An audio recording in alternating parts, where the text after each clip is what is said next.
Hello, welcome back to the Honest Truth with Mr. Spann. And in part one, we went over the motivation for both the Forerunner 777 and G. Craige Lewis of X Ministries. With this video, I'm going to focus a little attention on G. Craige Lewis. If any one of you have followed any of his videos, you know he doesn't think too fondly of secular music much at all. He frowns upon secular and gospel artists collaborating on any such projects. But his biggest focus is on hip-hop.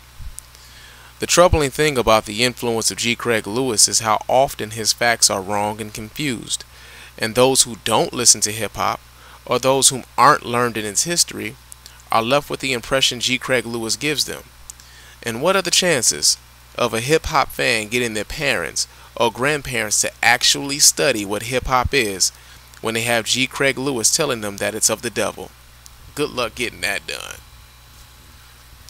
Here's a man who proclaims that his message was given to him by God. Now, how could anybody argue with that? But do you think that God would give him bad info and easily refutable facts? Not the God I serve, and I will question anyone proclaiming to be a messenger or prophet of God, just as my Bible instructs me to do. As can be read in the first epistle of John, chapter 4, verse 1.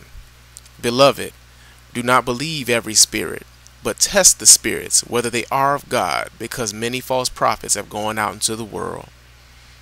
It is my duty as a Christian to question what he is saying and making sure that what he is saying is true and correct, not to just blindly accept what he is offering to me at the low price of $19.99. Now, let's get to some of these falsehoods and misinterpretations, shall we?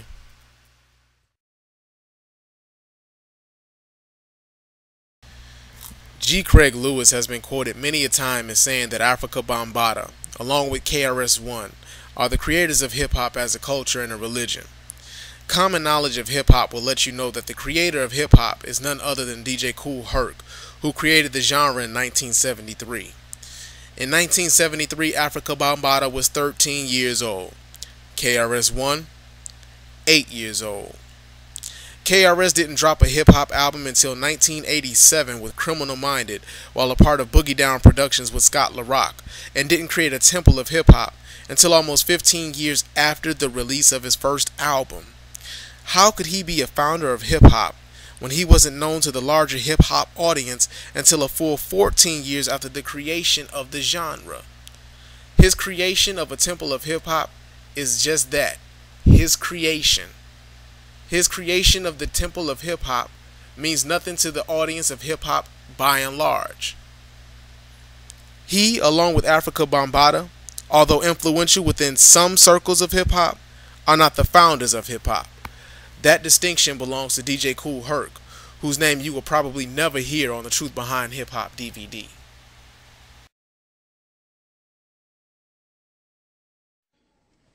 And then this is her boyfriend.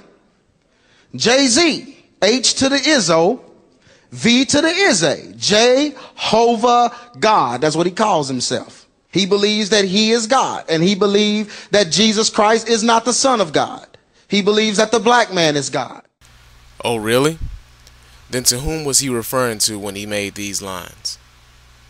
Glad we got to see each other, talk and re-meet each other, save a place in heaven till the next time we meet forever. God for granting me this moment of clarity, this moment of honesty. The world will feel my trauma. Lord forgive him, we all have sinned, but Bob's a good dude, please let him in. And if you feel in my heart that I long for revenge, please blame it on the son of the morning. Thanks again. Suicide drills over and over, with the weight of the world on my shoulder, that's why they call me Hova. I'm far from being God, but I work goddamn hard. God forgive me for my brash delivery, but I remember vividly what these streets did to me. So picture me letting these clowns nitpick at me.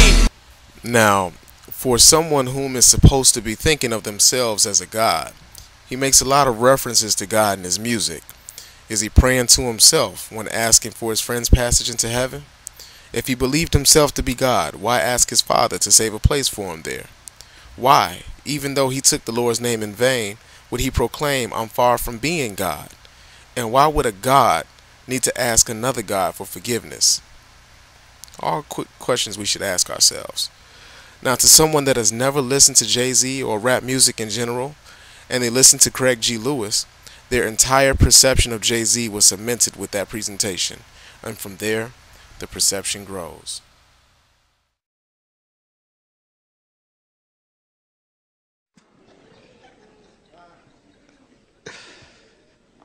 This brother has a very disturbing message in this song.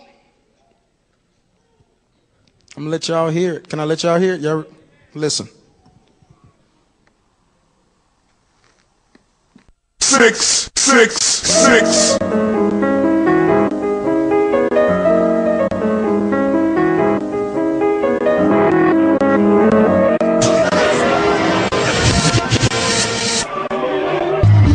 Murder, murder, Jesus. 666.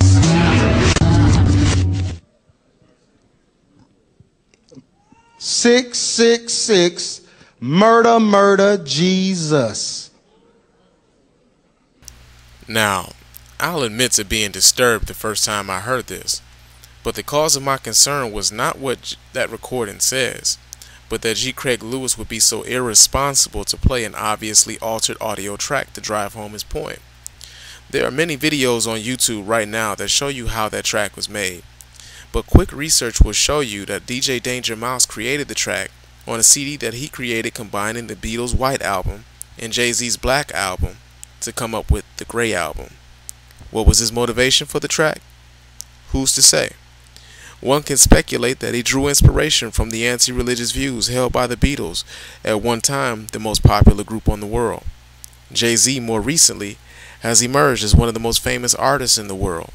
For Danger Mouse, the pairing may have been fitting, but again, that's just me speculating.